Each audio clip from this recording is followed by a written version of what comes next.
a Sunday right here live on the SportsGrid Web Network. There's no better place to be than right here, right now, because 10 a.m. to 12 p.m., you know what we do on a week-to-week basis. It's pro baseball today. It's Donnie Rightside, myself. It's Tom Vecchio. And away we go into the day because we actually have a game that's going to start in the 11 o'clock Eastern hour that we will get you ready for. But now, as we see the dog days of summer, the mid-month of August, teams separating themselves. Teams, Tom Vecchio, with 14-game winning streaks looking to go to 15 games today. Teams slipping in the standings. Teams starting to surge and try to make those playoff spots. It's a great time of year for Major League Baseball. And our job, Tom, get these people ready for their Major League Baseball day.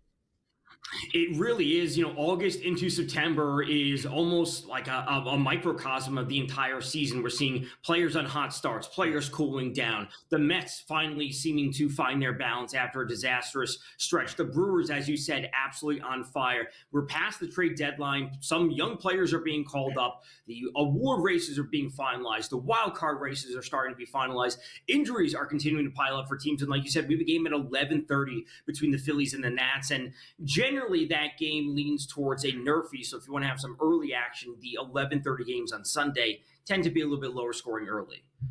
No doubt about it. We will hit every single game on the Major League Baseball. We'll give you some home run props. We'll give you some pitchers props. We'll give you some underdogs. You know how we get down. But it is interesting that there is a Major League Baseball game that will take place while we're live on the show and probably get in maybe 2, possibly 3 innings, depending on how quickly it goes. Nice weather conditions, Tom, across most of Major League Baseball. Some really good hot weather spots. Not a lot of rain to get down with, which we absolutely love that. But some hot topics that come up over the week that we do want to take a look at. And sometimes it starts with teams, Tom, in first place. And we're looking at the Philadelphia Phillies, who dodged a major bullet 2 nights ago. Johan Duran was on the mound, got hit with a baseball. Back at him, that ankle/foot. Looked like he couldn't put any pressure on. He gets carted off the field, and panic ensued in my house and in Philadelphia.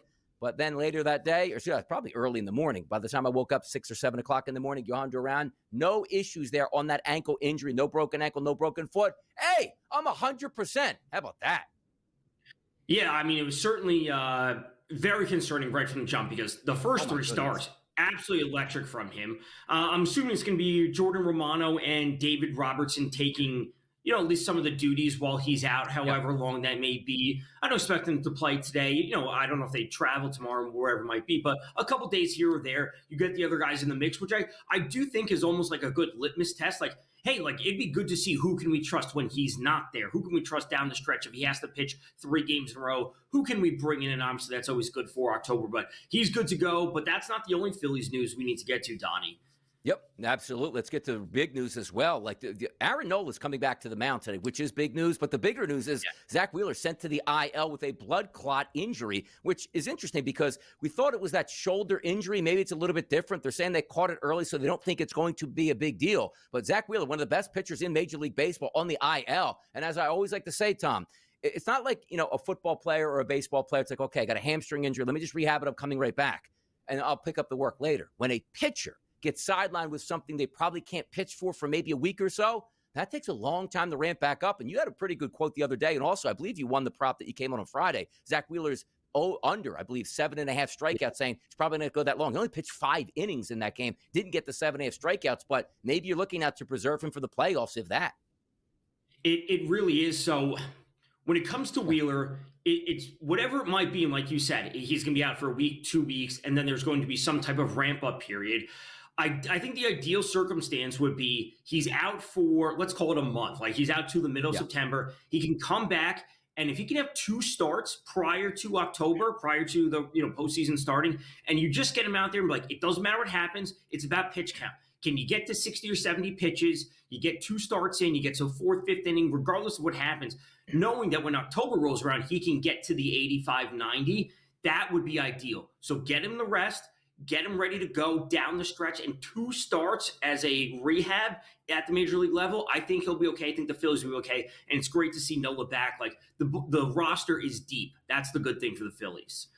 Yeah, see if they can overcome that still in first place. Not playing best baseball themselves, but also the New York Mets having struggles, to say the least, over the past 2.5 weeks. If we look at other injuries across Major League Baseball, how about the Houston Astros? One of the better closing situations they have is Josh Hader. That bullpen is strong. He's down for at least, Tom, they said, the regular season. They're hoping he can be back for the postseason. That is a devastating blow for the Houston Astros. I mean, it's just been the story of their entire season. How many players have they lost due to injury? Yep. Early, middle. Jordan still doesn't play. They lost Spencer Arrighetti. He was back. Javier is now back. They have players. They've had players on and off the IL the entire season. At one point, it was up to 17 players on the IL. So, Hader, they're saying that he might be back for the start of the playoffs, but their playoff spot isn't secure with the Mariners bearing down on them and the wild card completely in flux. So this is like borderline red alert because the pitching staff has not been good. We have not seen good stuff from Framber Valdez. So Yep. now that the back end of the bullpen is not good, I don't know what to make of it at this point. Yeah, that's tough, man. Advantage maybe Mariners out there in the AL West. We'll get to those divisions in just a few moments. But an interesting one yesterday, which you do see, some cities, Tom, it gets hot when they play day Major League Baseball games. Early afternoon yesterday, Vinny Pasquantino, I believe, was removed in the first inning due to heat illness at this point. And it's funny because at the end, it was not really funny, but just I put down Vinny P as one of my home run guys today. There's no way he's playing today in 95-plus degree temperatures, again, in the middle of middle America today in Kansas City. But he leaves yesterday. Good to see he's feeling better at the game. Said he's basically blacking out. It was so hot.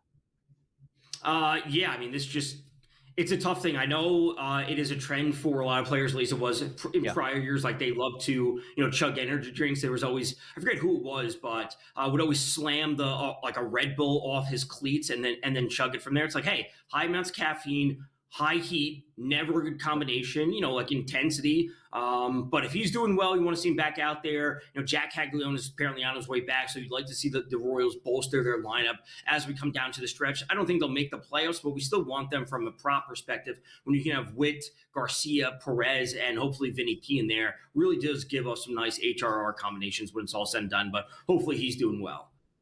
No doubt about it. By the way, we're going to take a quick sneak peek here at some Major League Baseball scores after the break and then certainly go over our division-by-division analysis and take a look at some MVP odds races. But since we were talking about injuries, Zach Wheeler's a big one, not only for the Philadelphia Phillies, Tom, but also in the race to win the NL Cy Young. You take a look now. Paul Skeens at minus 650 price. They were neck and neck with Zach Wheeler and Paul Skeens for the past 2 weeks. He's now certainly separated himself because we don't know when Wheeler is coming back. Christopher Sanchez, the other Philadelphia Phillies pitcher, ace, who didn't have a good start last time out. He's now plus 350. So Skeens, home free, it looks like, Tom, unless he goes down with an injury. Yeah, it looks like Skeens has the award at this point.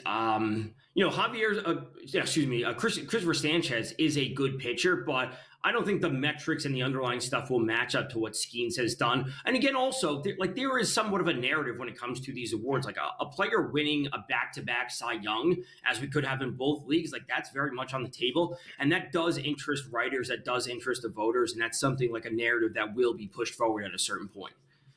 Yeah, it's because now Skeens, it just seems like you can probably, Tom, shut him down halfway through September and he still gets the Cy Young. So maybe it's like a blessing, like, hey, you got your Cy Young. We didn't have to pitch you an extra 25 innings in the final 2 weeks, and away we go into the offseason. And then tell our fan base we're going to put out a lot of money here to build a payroll, not do that, and then bring Paul Skeens back next year and say, he's not up for sale. The team's not up for sale. Come out and enjoy your beautiful baseball stadium. But Zach Wheeler now 12-1, where he was right around that plus 180, plus 200 price before he went down with this IL injury with the blood clot. Matthew Boyd's having a very good season for the Cubs. Freddie Peralta of the Milwaukee Brewers, who are absolutely on fire. And then Logan Webb, who hasn't been that good as of late, but I guess you have to put somebody in there, Tom, at 100-1. It's Paul Skeens right now, and it's everybody. By the way, could Sanchez catch him, or is it just injury? That's all we're worried about for Skeens.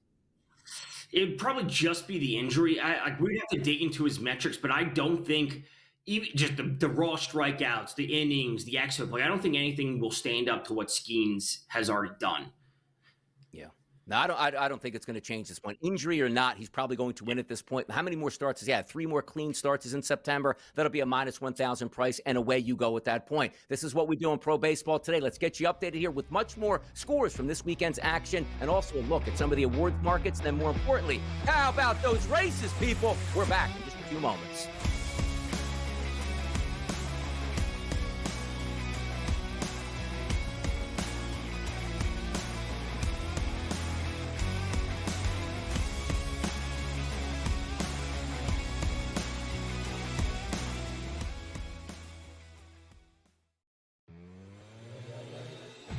Can't get thrown out like that. You just can't.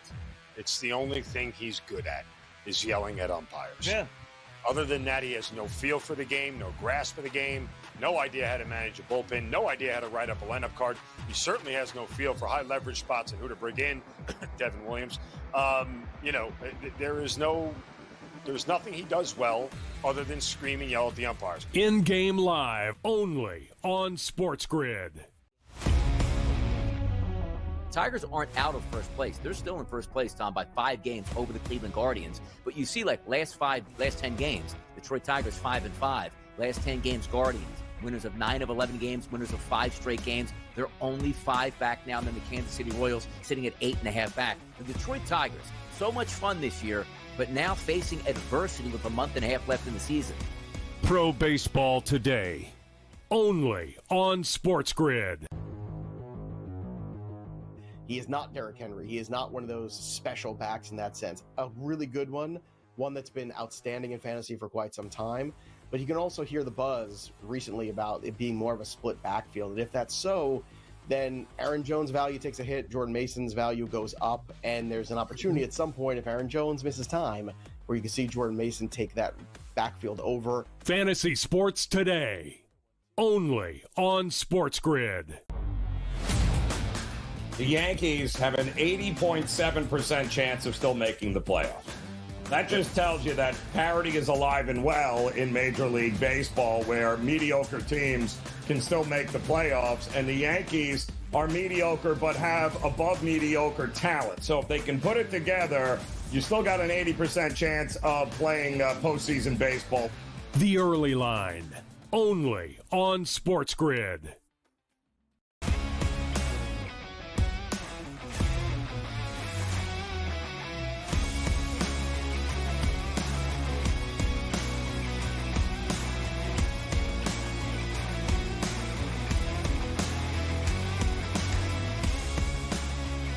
Let's take a look at a little doings here of what happened in Major League Baseball maybe over the last day or two, because as it shapes up on Sunday, we know sometimes Sunday is a tricky day to handicap. A lot of guys are going to get the day off. It's getaway day for just about every team, or at least 50% of the Major League Baseball teams are getting out of town today. Why? Because they're playing on the road. They're not hanging out till a Monday just to check out the city. But the one team that you can't beat, it doesn't matter, Tom.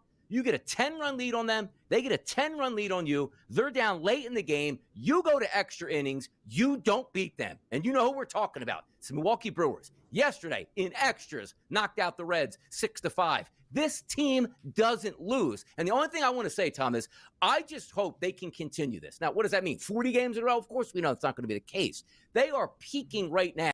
We've seen so many times. Baseball's a long season. Boy, if the Brewers were playing this baseball on September the 28th, watch out. But they are sensational right now, Tom. So on Sunday, August 3rd, that was the third game of the series for the Brewers when they were taking on the Nats. They had 1-2 in a row. On that day, on that Sunday, that was when Mizorowski was placed on the IL, and that's when Jackson Chourio was also placed on the IL. I believe it's a hamstring injury for Chourio.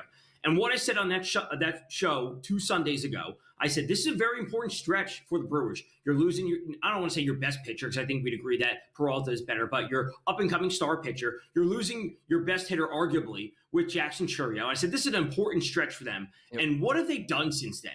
Nothing but impress. Hitting from everyone, top to bottom in the lineup, timely hitting, contact hitting, power, great pitching. Yeah, there have been times where they've given up leads. Last Sunday versus the Mets, Quinn Priester had a terrible start, but guess what? They come back. The hitting's looking good. The bullpen is stepping up when it needs to. They have good starting pitching. Really, in the majority of these starts, it's been unbelievable from the Brewers. All credit to them.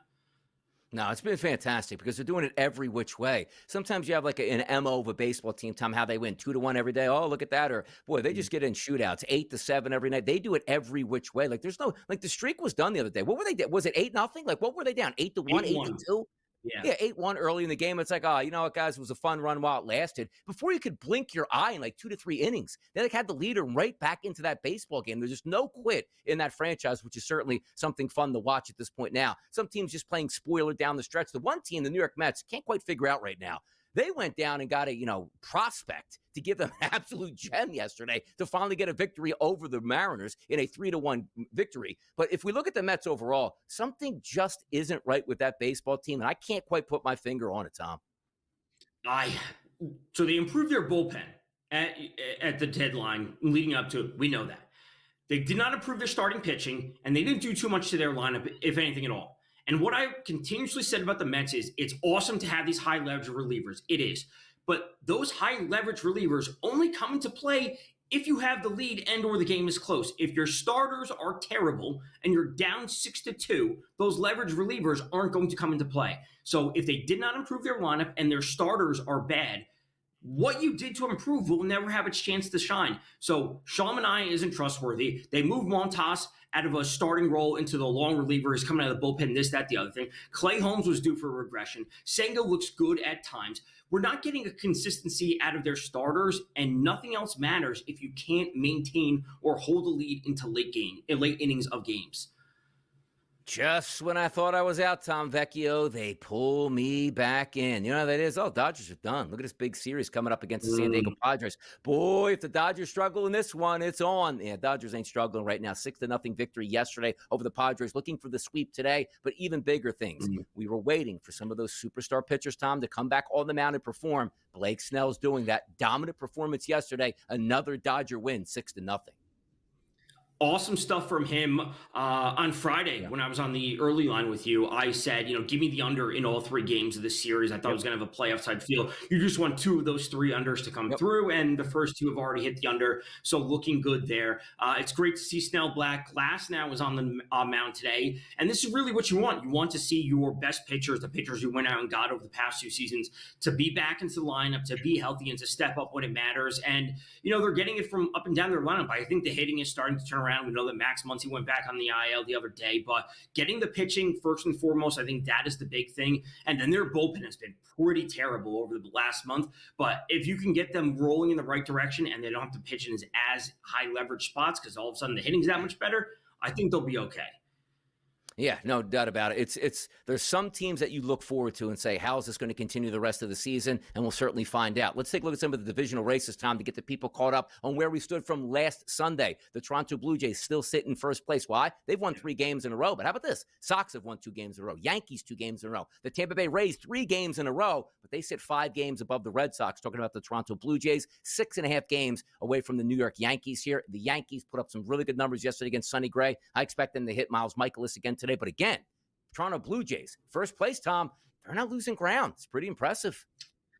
Not losing ground of now. We still have 6 weeks to play. I don't see this changing too much. If you told me a week from now it was 3 games, I don't think anyone would be surprised. Like, they lose a few games, especially once the teams play each other to close out the season. And I truly think it comes down to strength of schedule in the last 2 weeks, because if we are dealing with a 3-game lead for any of these teams when it comes to the final 2 weeks, a series versus the Orioles, any of those teams could take 2 or 3 games, and that is a big step forward. 2 or 3 games versus the Rays at a certain point, whatever it might be. So strength of schedule in the final 2 or 3 weeks of the season will be massive. But if it stays within 3 games from here on out, I don't think anyone's going to be shocked. Should be a fun one. It really should be a fun close to the season. We'll see if the Yankees can get back on that totem pole. And by the way, hey, Max Fried, all that money you're making, man, boy, you looked good when it didn't really matter all that much in April, May, and early June. But he is absolutely a sieve right now on the mound. That's got to get corrected here. Moving over to the Central. We had a lot of panic setting in the streets, Tom. Oh, no, the Tigers. What season? It's up in flames. Winners of 4 in a row. 7 in the last 10 games here. Back up to 8.5. The Tigers look like the class of this division once again, as it should be.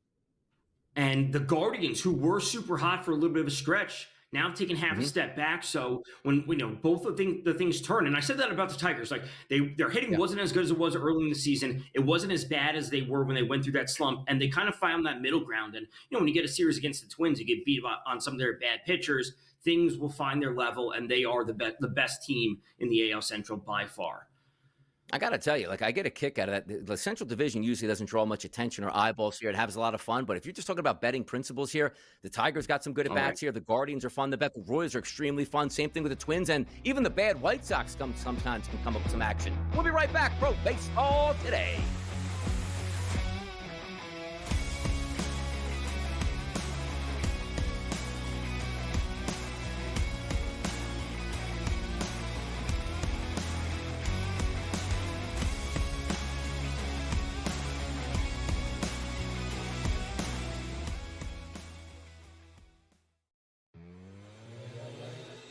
You can't get thrown out like that. You just can't.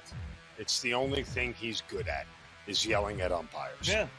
Other than that, he has no feel for the game, no grasp of the game, no idea how to manage a bullpen, no idea how to write up a lineup card. He certainly has no feel for high leverage spots and who to bring in. Devin Williams. There's nothing he does well other than scream and yell at the umpires. In-game live only on SportsGrid. Tigers aren't out of first place. They're still in first place, Tom, by 5 games over the Cleveland Guardians. But you see, like, last 10 games, Detroit Tigers 5-5. Last 10 games, Guardians. Winners of 9 of 11 games, winners of 5 straight games. They're only 5 back now, and then the Kansas City Royals sitting at 8.5 back. The Detroit Tigers, so much fun this year, but now facing adversity with a month and a half left in the season. Pro Baseball Today, only on SportsGrid. He is not Derrick Henry. He is not one of those special backs in that sense. A really good one that's been outstanding in fantasy for quite some time. But you can also hear the buzz recently about it being more of a split backfield. And if that's so, then Aaron Jones' value takes a hit, Jordan Mason's value goes up, and there's an opportunity at some point, if Aaron Jones misses time, where you can see Jordan Mason take that backfield over. Fantasy Sports Today, only on SportsGrid. The Yankees have an 80.7% chance of still making the playoffs. That just tells you that parity is alive and well in Major League Baseball, where mediocre teams can still make the playoffs, and the Yankees are mediocre but have above mediocre talent. So if they can put it together, you still got an 80% chance of playing postseason baseball. The Early Line, only on SportsGrid.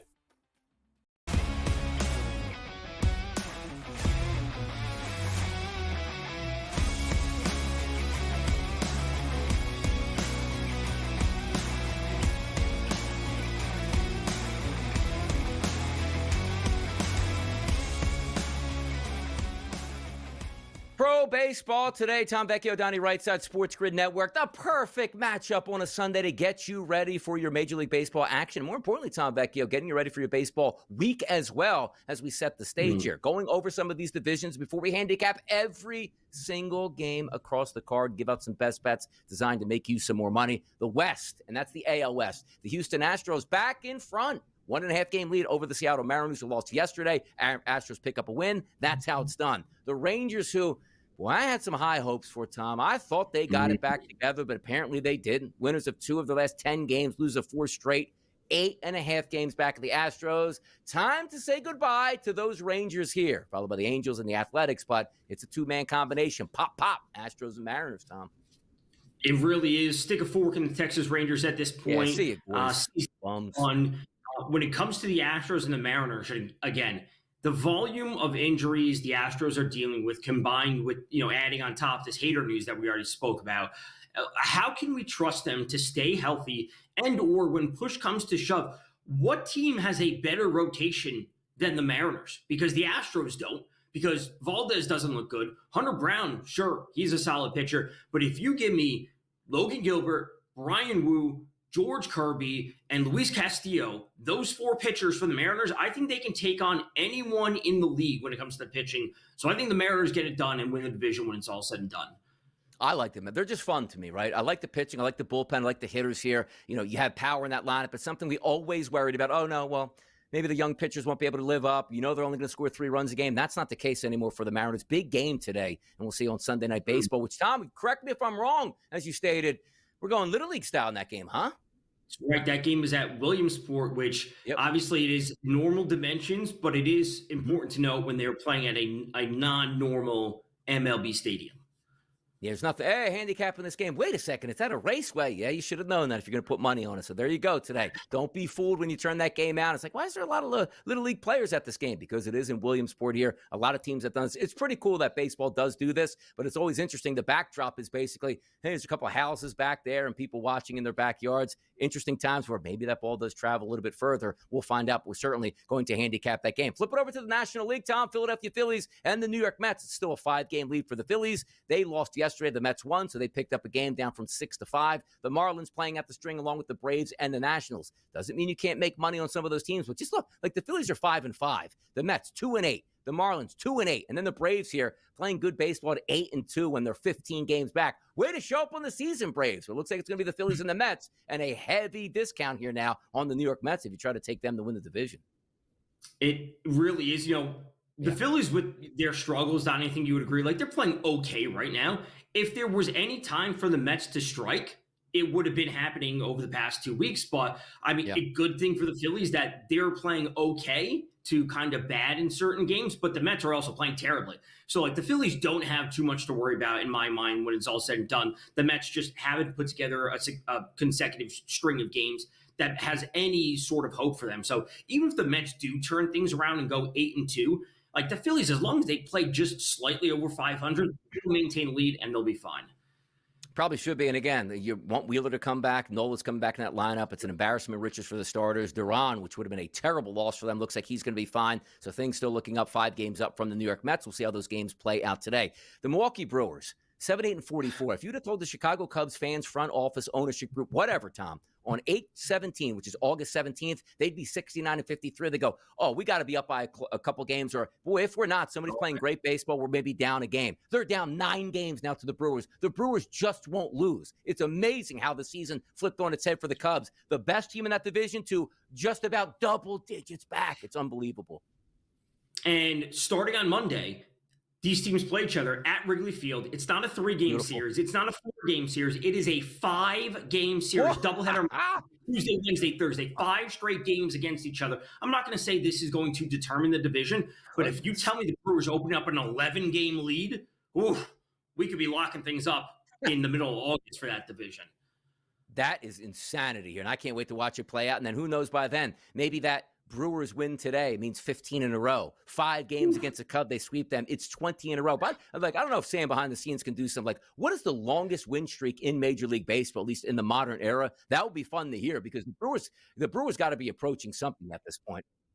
22 games for the Guardians. By the way, Sammy gave me the prompt at 3. I'm like, man, somebody won 30 games here at the right time. Like, no, 22 games is absolutely ridiculous here to go on a win streak. We'll see if the Brewers can do that. 78-44, the best team in Major League Baseball, 14 games in a row, a run differential of plus 162, people. They're hammering. Let's get to the West and see if the Dodgers can hold on. Then we'll take a look at the odds market to see who's going to win some awards, people.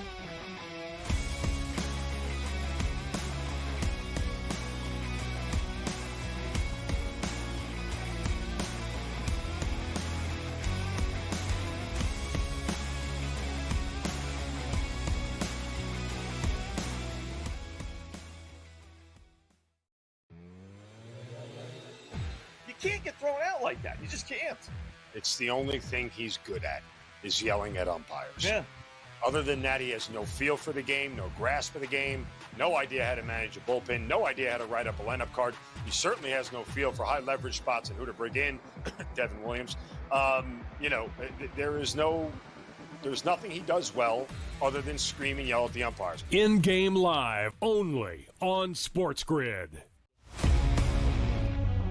Tigers aren't out of first place. They're still in first place, Tom, by 5 games over the Cleveland Guardians. But you see, like, last 10 games, Detroit Tigers 5-5. Last 10 games, Guardians. Winners of 9 of 11 games, winners of 5 straight games. They're only 5 back now than the Kansas City Royals, sitting at 8.5 back. The Detroit Tigers, so much fun this year, but now facing adversity with a month and a half left in the season. Pro Baseball Today, only on SportsGrid. He is not Derrick Henry. He is not one of those special backs in that sense. A really good one that's been outstanding in fantasy for quite some time. But you can also hear the buzz recently about it being more of a split backfield. And if that's so, then Aaron Jones' value takes a hit, Jordan Mason's value goes up, and there's an opportunity at some point if Aaron Jones misses time where you can see Jordan Mason take that backfield over. Fantasy Sports Today, only on SportsGrid. The Yankees have an 80.7% chance of still making the playoffs. That just tells you that parity is alive and well in Major League Baseball, where mediocre teams can still make the playoffs, and the Yankees are mediocre but have above mediocre talent. So if they can put it together, you still got an 80% chance of playing postseason baseball. The Early Line, only on SportsGrid.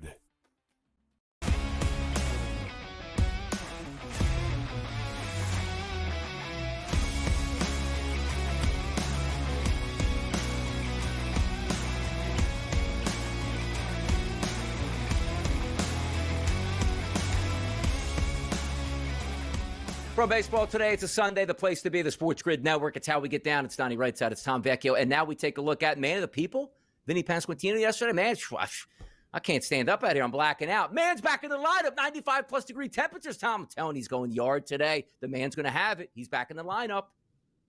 Good to see him back in there. We touched on that at the very beginning of the show. Little, whatever you want to call it. He's got some, heat issue yesterday with the temperature. He's good to go today. He is DHing today, which is good to know. Maybe not, it's a half step for him being out there. He's not playing first base. But, it would be great to see him homer like, yesterday, if you're on his props, it is what it is. He's ready to roll today. A little liquid IV in the morning, man. Gets you nice and fresh, ready to go for Major League Baseball this afternoon. We'll see how that plays out. But let's get to the West, the NL West, before we start to look at some of those awards markets here. The Dodgers, 70-53, back in first place in the NL West. We knew this was going to be a monster series between the Padres and the Dodgers. The Padres fighting all season long just to overtake the Dodgers barely. And then the Dodgers say, no. We're the big dog on campus here. We're going to handle our business. Back-to-back victories for the Dodgers. They look for the sweep today, but it looks like it's going to be Dodgers-Padres fighting it out down the stretch, Tom, like that.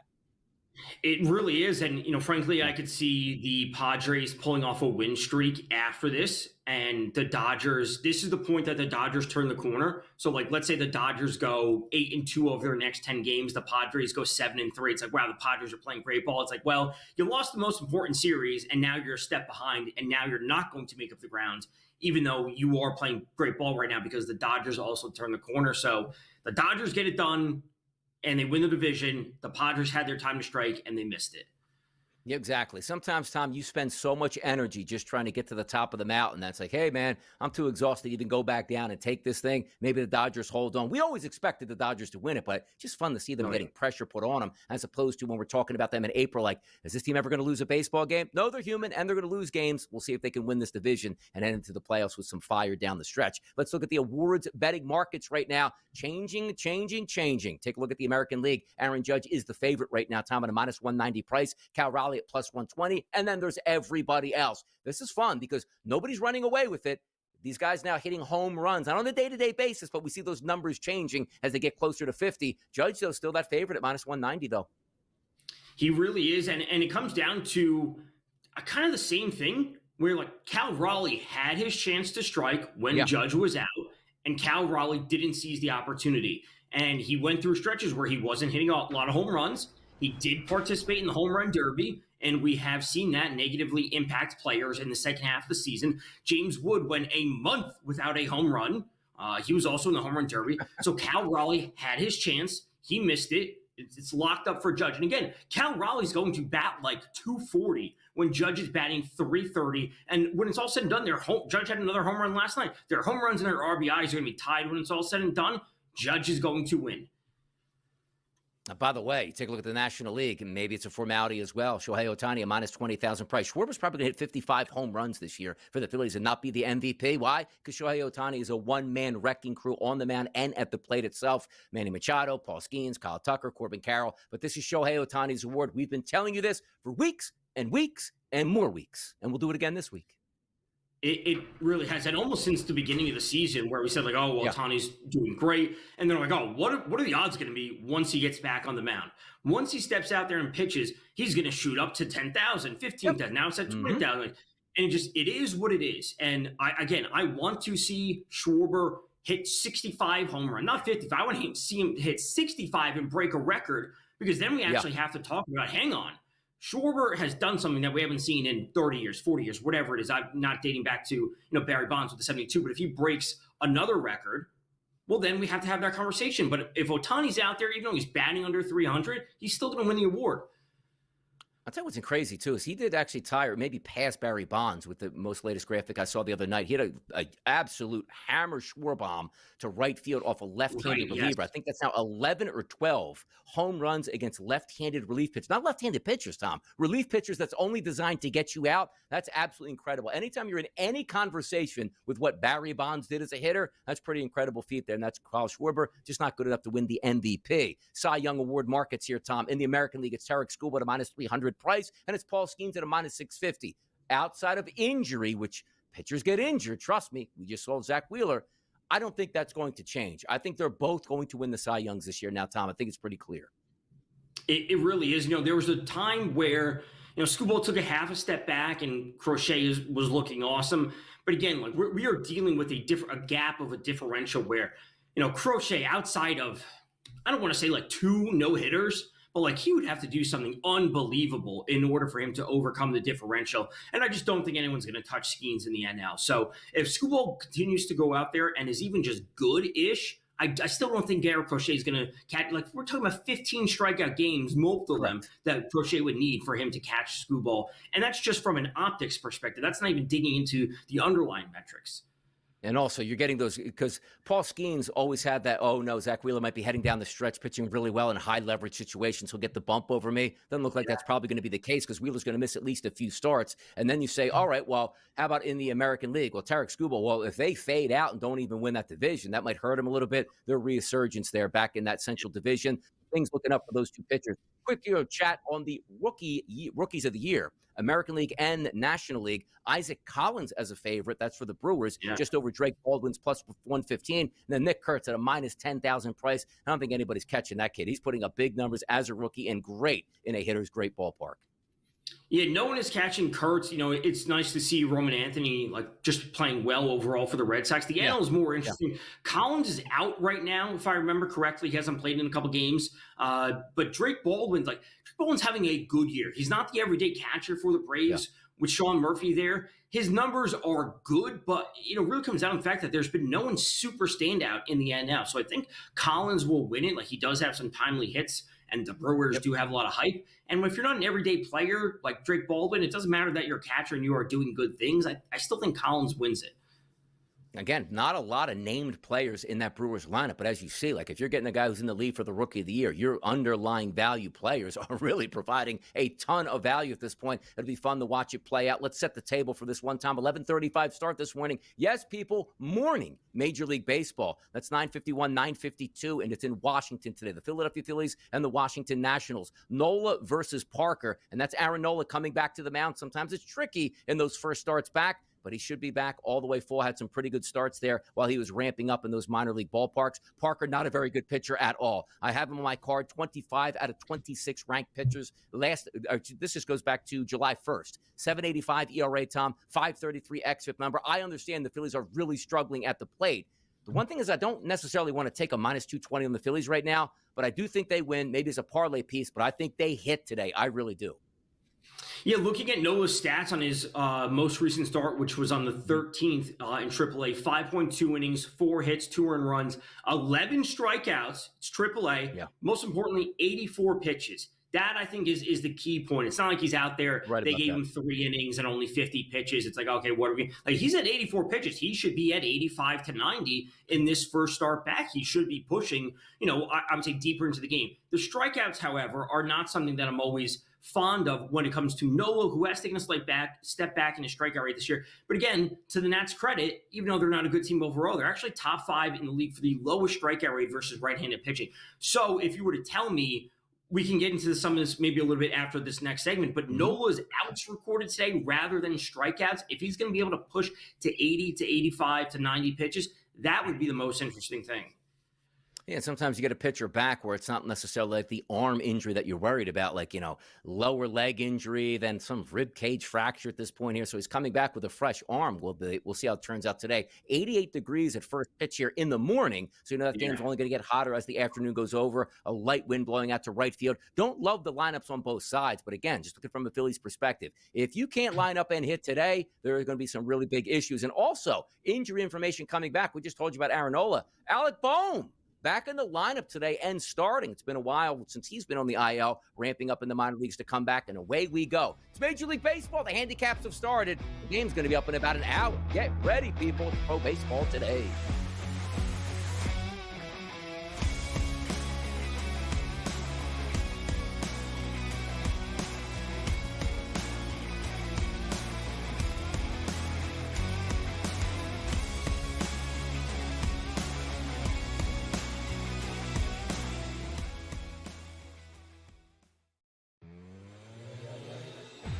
Can't get thrown out like that. You just can't.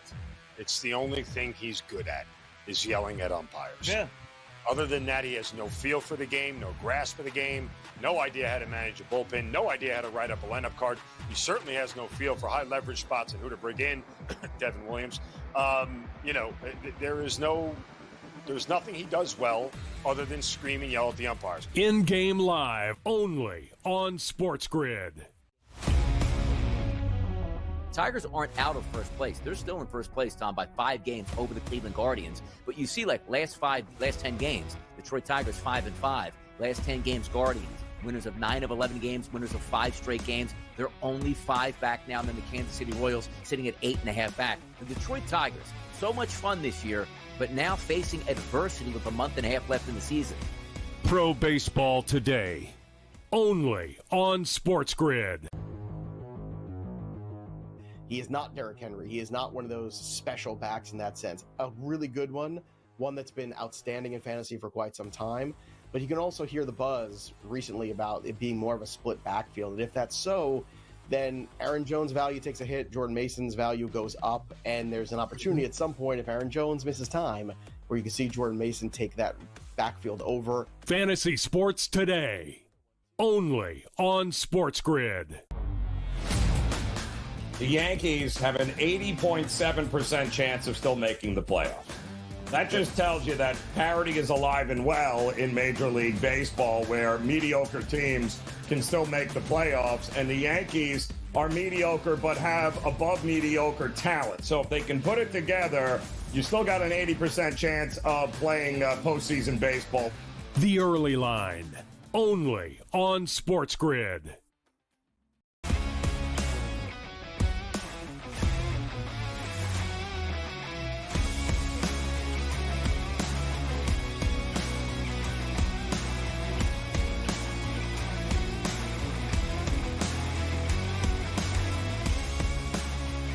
Let the breakdowns begin. We just took a look at the Philadelphia Phillies and the Washington Nationals. And the funny part about that is that's an 11:35 start, which most of the nation probably won't watch anyway. Roku game, an early game. Oh, the Phillies played today? Couldn't watch them. I'm ready for, the old-timer tweets to come out. What channel's this game on? Where can I find it at? Yeah, just watch it like on social media and have fun. But that game's going to start about an hour's time. Time to get through to the next game here. This is in Boston.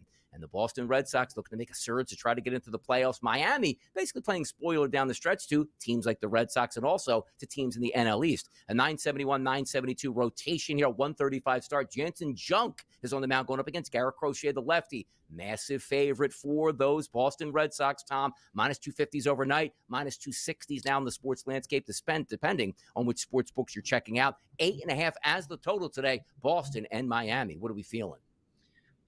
Well, we should be looking at the Red Sox cruising to another game, because Garrett Crochet is amazing. And despite the, I would say, very nice run that the Marlins went on through for a 2-3 week stretch, they are 2-8 over their last 10 games. Water will find its level. We look to Crochet, who I am now personally invested in. I traded for him in one of my Dynasty fantasy leagues. So I got him on board. 30.8% strikeout rate, 6.5% walk rate. When you're looking at Jansen Junk, Donnie, is this a pitcher we need to be worried about? A, he doesn't strike anyone out, 17% strikeout rate. I will say on the season, which is a 75-inning sample size, he has a 2.6% walk rate, which is phenomenal. It really is. And 0.60 home runs per 9. But when we're also looking at some of his stuff, his BABIP is over 300. So he doesn't strike anyone out. He doesn't walk anyone. But he also pitches to a little bit of contact. And when we're looking at this Red Sox lineup, top 5 hitters, Anthony Story, Duran Yoshida, and Abreu, even throwing Romy Gonzalez in there, I'm liking what I'm seeing from the Red Sox offense. It's 90 degrees there. Yes, that's what we're getting to, Red Tom. 88 degrees at first pitch, which it'll get hotter in the afternoon. A double-digit wind blowing out that usually has good stuff. Now, I've talked about Jansen Junk earlier in the season, saying, you know what? This guy's got some weird metrics here, but he's getting the job done. He's not really getting the job done anymore. His last 30 days, Tom, ISO against, if we combine lefties and righties, it's 250. Weighted on base percentage, 382. His K rate, Tom, over his last 108 batters over the past month, it's 13%. So the fact of the matter is his walk rate doesn't put a lot on. Most of us, Tom, are bettors of RBI props, getting base hits, over bases. You don't want a guy walking. Oh, man, the guy walked here. So if this guy doesn't strike you out and doesn't walk you in these temperatures in a hitter's ballpark, it feels like you got to be taking a look at some of these Boston Red Sox batters in this game. And Junk over the past, I should say, what's about maybe 45 days or so, 4.30 ERA, 4.54 xFIP number. But again, the best of it was earlier in the season. The worst of it is coming right now. I'm really expecting that team to hit here. Opposite side, sometimes you can have fun with the Miami Marlins lineup. But, the Kyle Stowers of the world, when they're not in it, it's really a mixed bag. Garrett Crochet does struggle a little bit with left-handed bats, but you're not going to get any lefties in the lineup today, which is where you probably would figure that Crochet might be able to do some damage against righties. We'll find it out. But for me, I also look at the same way as you do. Boston Red Sox should win, and we're waiting to see some fireworks in this game, and we'll see how it turns out here. 1:37 start here. Let's keep it here in the AL East, at least one of those teams, the Toronto Blue Jays. Jose Barrios will be on the mound, taking on Nathan Eovaldi. We talked about Texas in the standings. It's just not going in the right direction. Toronto holding firm as the leader in the AL East, 961, 962. This line opened up, Tom, overnight. Eovaldi, slight favorite. Now we're seeing a pick 'em at just about every outlet that you're shopping at. A total that's listed at 8 today. Can Toronto get the job done? They brought the bats yesterday. They brought the bats yesterday. I was on IGL with Scott Wetzel, and we were talking about over 13.5, over 15.5, which both of those did come through, which was great. But, the line being so balanced or roughly a pick'em is rather interesting. I know Eovaldi got blown up in his last start, and that's really abnormal for him. He's actually had an awesome year on the mound. Yes. But, Barrios is an okay pitcher when it's all said and done for me. But man, the lineup discrepancy is so heavily favored in the Blue Jays that it's tough for me to back Eovaldi. Despite how good he has been, I have so much confidence in the Blue Jays lineup to come through when it's all said and done. Once Eovaldi's out of the game, the Rangers bullpen is terrible. So you could actually win Rangers first 5, but Toronto full game because Eovaldi bounces back after a rough last start against the Diamondbacks. But man, that Blue Jays lineup comes through late against the Rangers bullpen. That's how I see this playing out. You're right about Barrios because, and I know you can't do this, and sometimes me and Tom like to stress some facts here. If the numbers make sense, you bet it. You can't be like, hey, the White Sox only got me 2 runs last night. I can't bet them again. You'll watch them score 4 runs, 5 runs, but I should have taken them. Not because you just want them to bounce back, but when the numbers make sense. But when Tom talks about also pitchers, that's sometimes the hardest thing for people to get over. I don't know. I don't really want to go against Sonny Gray at home. Well, if the numbers said yes yesterday, they absolutely pummeled him for the New York Yankees. And the same thing with Jose Barrios. We usually think to ourselves like, man, Barrios is a top-line starting pitcher. Look at his last, go from July 1st till now, which is roughly 45 days.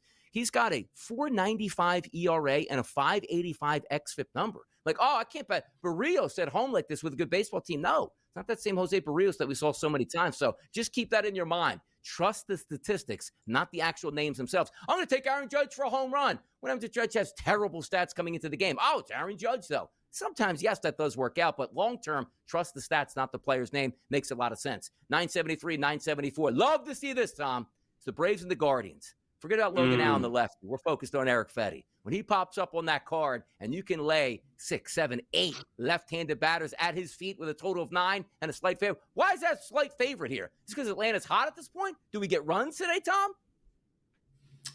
We're going to get runs today. So, depending on what sample size you want to look at, I know. So he was DFA'd or released, whatever you want to call it, from the Cardinals earlier in the season. Missed a couple starts. So if you go back over 2 months from, now August 17th to June 17th, Eric Fetty has a 9 ERA and a 5.98 xFIP. Obviously, we could shorten that sample size. Again, he changed teams. He missed some time just because he was out on waivers or whatever. He's absolutely terrible. Donnie, this is the issue. The Guardians, they're not hitting right now. They literally can't hit. They haven't scored at all over the series versus the Braves. The Braves bullpen is terrible. So this is what we hope. Anyone can hit against Eric Fetty. If the Guardians can't get it done today, and I do like Guardians for some props, when are they going to get it done? By the way, Eric Fetty, we love to fade him here. He can't get lefties out, Tom. So let's go over this exercise quickly. Quan, lefty. Schneemann, lefty. Ramirez, lefty. Manzardo, lefty. Yes. Martinez, lefty. Kafis, lefty. Naylor, lefty. Rocchio, lefty. It's one righty in that lineup here. It's Arias. And outside of that, everybody will be a lefty today, people. You gotta hit. Come on, Cleveland. Come up big. Tom and Donnie will be right back.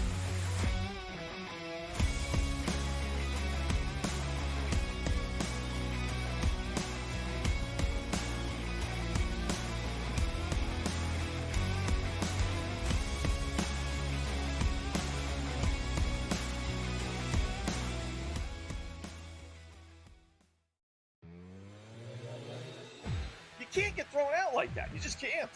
It's the only thing he's good at is yelling at umpires. Yeah. Other than that, he has no feel for the game, no grasp of the game, no idea how to manage a bullpen, no idea how to write up a lineup card. He certainly has no feel for high leverage spots and who to bring in. Devin Williams. There's nothing he does well other than scream and yell at the umpires. In-game live only on SportsGrid. Tigers aren't out of first place. They're still in first place, Tom, by 5 games over the Cleveland Guardians. But you see, like, last 10 games, Detroit Tigers 5-5. Last 10 games, Guardians. Winners of 9 of 11 games, winners of 5 straight games. They're only 5 back now, and then the Kansas City Royals sitting at 8.5 back. The Detroit Tigers, so much fun this year, but now facing adversity with a month and a half left in the season. Pro Baseball Today, only on SportsGrid. He is not Derrick Henry. He is not one of those special backs in that sense. A really good one that's been outstanding in fantasy for quite some time. But you can also hear the buzz recently about it being more of a split backfield. And if that's so, then Aaron Jones' value takes a hit, Jordan Mason's value goes up, and there's an opportunity at some point if Aaron Jones misses time where you can see Jordan Mason take that backfield over. Fantasy Sports Today, only on SportsGrid. The Yankees have an 80.7% chance of still making the playoffs. That just tells you that parity is alive and well in Major League Baseball, where mediocre teams can still make the playoffs, and the Yankees are mediocre but have above mediocre talent. So if they can put it together, you still got an 80% chance of playing postseason baseball. The Early Line, only on SportsGrid.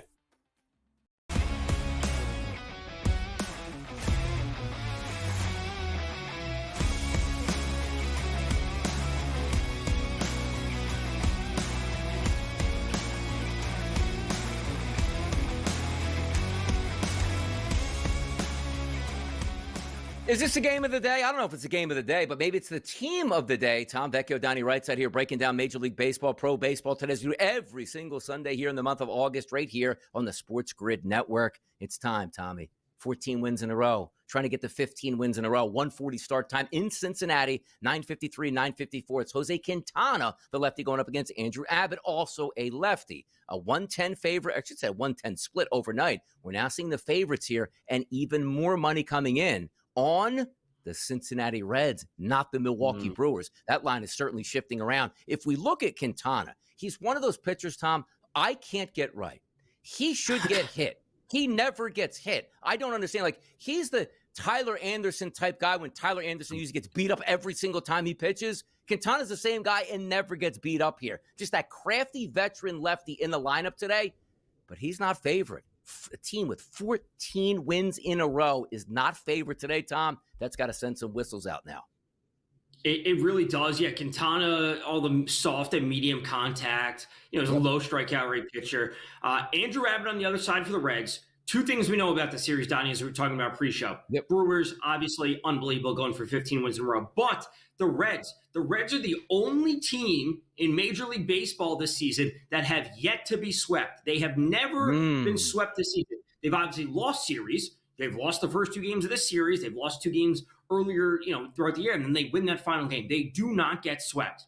So we have an unstoppable force with the Brewers, and they meet this immovable, non-swept team in the Reds. That's what we're going to get. When it comes to Andrew Abbott, he's been good this year. However, over the last 30 days, he's actually taken a step back. His xFIP is over 5 now. His ERA is at 3.41. The strikeouts have come down. Sure, he doesn't give up a whole lot of home runs at only 0.85 over the last month. But when it's all said and done, Abbott is a better pitcher compared to Jose Quintana. But the lineup for the Brewers is significantly better from the Reds. Donnie, what have we always talked about with the Reds? It's like their lineup should be better. It's like they're leaving meat on the bone when it comes to some of their props in their offense. They're just not scoring as much as you would expect. I can't go to the Reds today, but doesn't mean I want to bet the Brewers and back Quintana.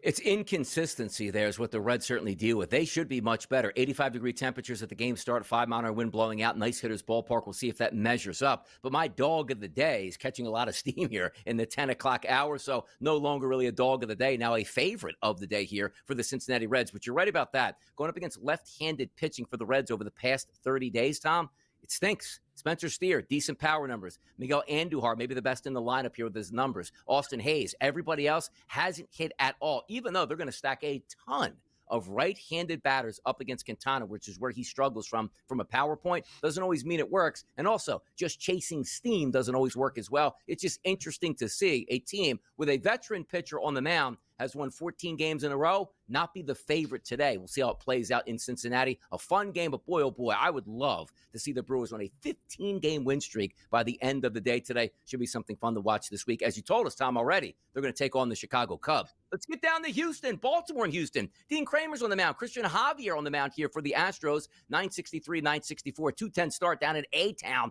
A minus 122 favorite overnight, minus 125. So I've now turned into mid-minus 140s as a favorite towards the Astros, and a total of 8.5.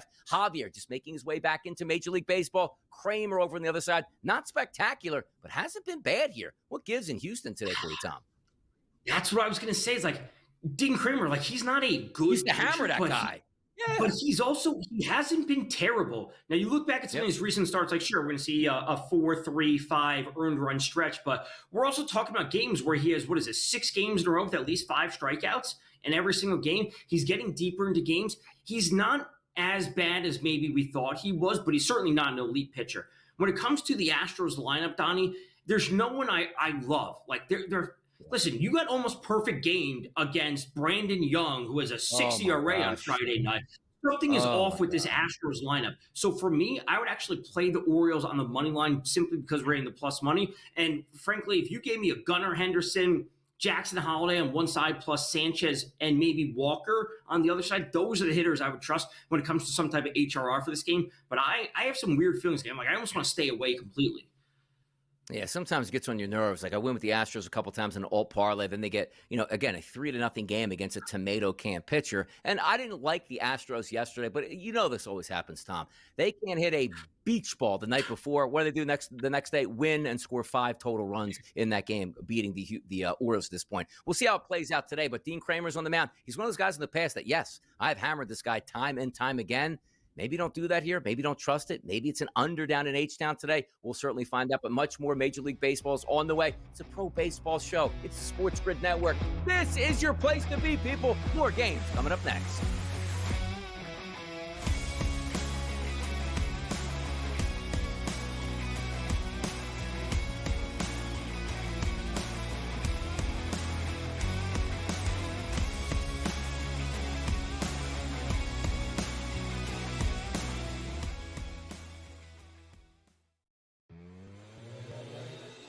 You can't get thrown out like that. You just can't.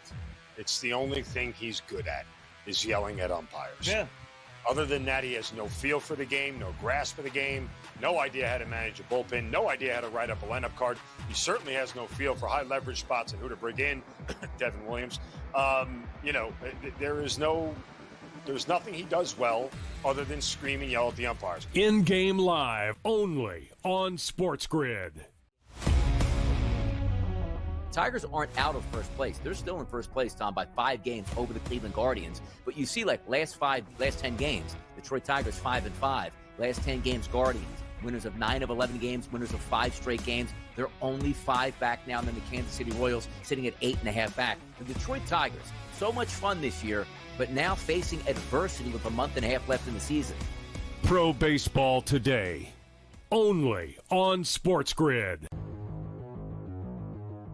He is not Derrick Henry. He is not one of those special backs in that sense. A really good one that's been outstanding in fantasy for quite some time.